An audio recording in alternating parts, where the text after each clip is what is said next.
Perkenalkan, nama saya Samnijah dari Desa Soca. Saya punya produk teri crispy.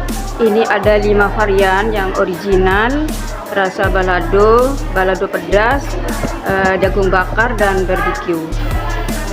Kemudian ini sudah dipasarkan ke rata-rata di daerah Dawa, Bali, Aceh, juga ditaruh di Patata, rest area Malang, kemudian di rumah makan Guru di Surabaya. Ini produksi mulai tahun 2017 sampai sekarang. Kendalanya itu waktu pandemi itu tidak ada sama sekali penjualan karena tidak ada yang berminat untuk menampung, juga bahkan ada yang dari Patata itu dikembalikan, dari Indonesia Mall juga dikembalikan. Jadi kami merasa sedih sekali waktu kami baru merintis ini, merasa ada respon dari pemerintah daerah, juga dari Dinas Perikanan Jawa Timur. Kami merasa bangga karena kami merasa difasilitasi, bahkan kami mendapat fasilitas halal itu dari Dinas Perindustrian bekerjasama dengan Forum Ikatan IKM Jawa Timur, dan kami sudah memiliki legalitas halal sejak bulan September. Alhamdulillah pada hari ini kami mengikuti pelatihan yang diadakan oleh Dinas Koperasi Kabupaten Bangkalan, dan alhamdulillah banyak sekali masukan-masukan bagi kami. Bahkan kami terlalu banyak bertanya mungkin kepada Bapak narasumber, karena kami sangat membutuhkan bimbingan untuk kemajuan produksi kami ke depan, karena kami juga pernah mengikuti gimana caranya untuk ekspor. Jadi banyak tip-tip yang harus kami jalankan, namun terkendala oleh legalitas, seperti izin-izin yang harus dilengkapi kalau produk itu harus diekspor. Tapi harapan besar kami bahwa ke depan kami bisa ekspor, terutama yang ini, yang Tingkisku. Ini satu-satunya produk yang ada di daerah Soca yang belum pernah diproduksi oleh daerah lain. Ini kebanggaan kami, dan produksi unggulan kami adalah Tingkisku. Kalau teri ini rata-rata semua daerah ada, tapi untuk kerang ini tidak ada di daerah lain. Produk saya adalah chicken wings, jadi olahan sayap ayam, makanan kekinian. Tapi kalau punya saya dikasih saus madu, makanya kan sebagai pelopor saus madu pertama di Madura.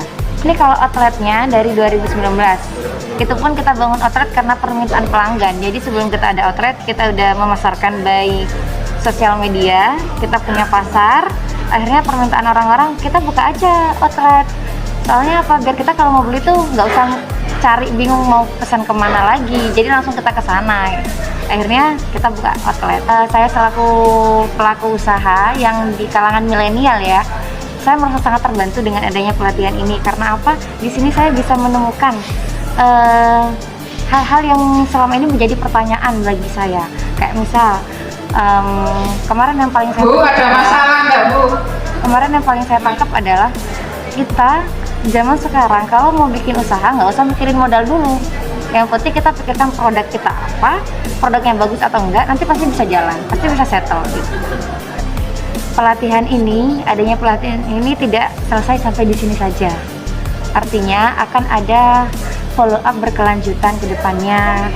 Jadi menyambung silaturahmi ke depannya, dan juga akan sering ngadain pelatihan-pelatihan untuk UMKM yang itu adalah solutif, tidak hanya sekedar pelatihan saja, tapi follow up-nya tidak ada. Perkenalkan, nama saya Kori.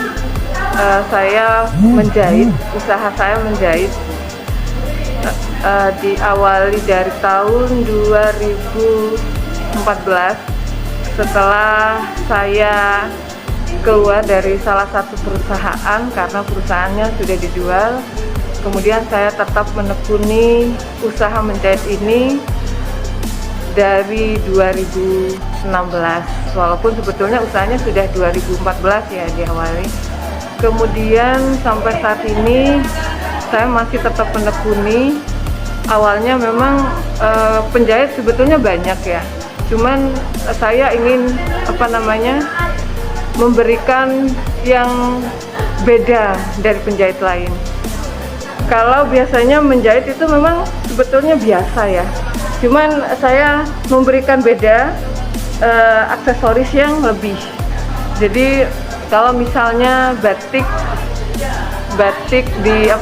dipotong biasa, saya kombinasikan dengan tenun atau batiknya saya potong seperti yang saya pakai sekarang. Jadi saya guntingin, kemudian saya tempel ke kain polos ya. Jadi sehingga ada kesan yang beda. Jadi saya ingin menciptakan yang berbeda dari penjahit yang lain. Awalnya saya pakai sendiri. Jadi kemudian begitu ada konsumen ke rumah datang, dia bingung kan kadang cari model. Saya bilang saya punya ini, dia tertarik. Kemudian saya display, jadi baju-baju yang sudah saya bikin saya display di rumah pakai menakin ya. Jadi mereka baru bisa memilih begitu. Kalaupun mereka punya model, kadang dia bagus nggak begitu, minta saran, saya kasih saran. Sebaiknya kalau orang gemuk modelnya yang begini, orang kurus, biar kelihatan pakai bajunya tuh kelihatan berisi begitu, tidak kelihatan kurusnya. Kalau gemuk tidak kelihatan gemuknya. Ke depan di masa-masa yang seperti sekarang kita lebih berkembang. Jadi suasananya, pembawa acaranya pun enak, penyampaiannya enak. Kalau biasanya kita mengikuti acara-acara seperti ini siang-siang ngantuk, ini tidak, fresh banget. Nama saya Musnina SAPMM. Saya di Dinas Koperasi sebagai Kepala Bidang di Pemberdayaan Usaha Mikro Dinas Koperasi dan Usaha Mikro Kabupaten Bangkalan. Kebetulan produk-produk di Bangkalan itu ada produk unggulan, ada yang produk-produk biasa. Nah, tujuan kami mengadakan pelatihan ini selain untuk meningkatkan kualitas UKM dan lebih meningkat juga di segala produknya lebih berkualitas, dalam hal rasanya juga, pengemasan juga. Jadi untuk menarik konsumen nantinya bisa ditingkatkan di segala hal. Misalnya nanti juga dari usaha mikro menjadi naik kelas ya. Pelatihan ini kami undang sejumlah 30 usaha mikro. Usaha mikro yang ada di Kabupaten Bangkalan ini lebih pemasarannya lebih meningkat lah.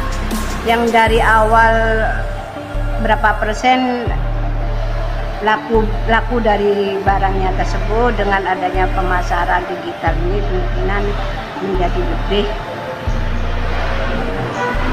karena sudah mendapat ilmu dari pemateri yang sudah diundang oleh Dinas Koperasi.